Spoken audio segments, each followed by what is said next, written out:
ભાવનગર શહેરમાં ઓબીસી હક અધિકાર જાગૃતિ અભિયાન દ્વારા કલેક્ટરને આવેદનપત્ર પાઠવવામાં આવ્યું હતું। હાલની સરકાર સામે વિરોધ દર્શાવતું આવેદનપત્ર પાઠવવામાં આવ્યું હતું।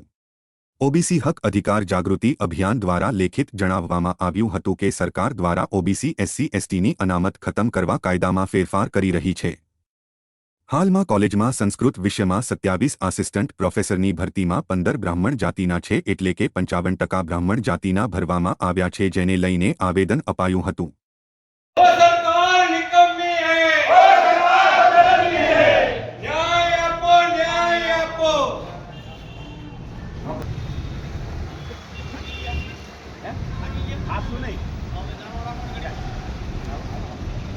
નોકરી આપવાનો ચાલુ કરો, તમામ જાતિઓને નોકરી આપવાનો ચાલુ કરો।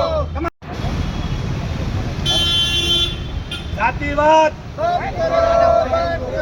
જાતિવાદ જાતિવાદ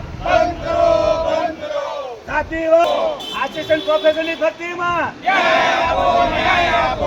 આસિસ્ટન્ટ પ્રોફેસર ભરતીમાં તમારા માધ્યમથી સરકારને એક અમારો અવાજ પહોંચે અને આ ભેદભાવયુક્ત જે ઓર્ડર છે એ રદ થાય અને ફરીવાર એ જ જે સિલેક્ટ નોકરી છે એ લેવામાં આવે એ તમને રજૂઆત કરવામાં આવે છે। અને જે દેશમાં જાતિવાદ ચાલવો ન જોઈએ, આ દેશ છે જાતિવાદે તોડ્યો છે।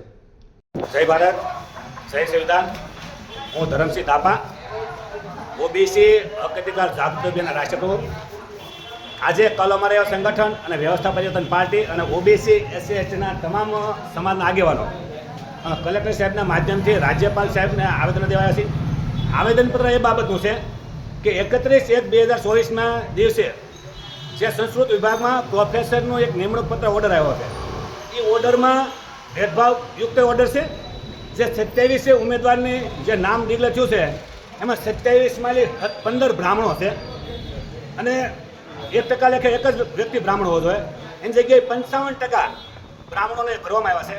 એટલે ભાજપા સરકારને અમે કહેવા માંગીએ છીએ કે આ ભેદભાવયુક્ત પરિપત્ર ઓર્ડરથી રદ કરે અને તાત્કાલિક તમામ સમાજને ન્યાય મળે અને તમામ સમાજના લોકો પ્રોફેસર બને એવો ફરીવાર પરીક્ષા લેવામાં આવે। જય ભારત, જય સંવિધાન, વંદે માતરમ, ભારત માતા કી જય।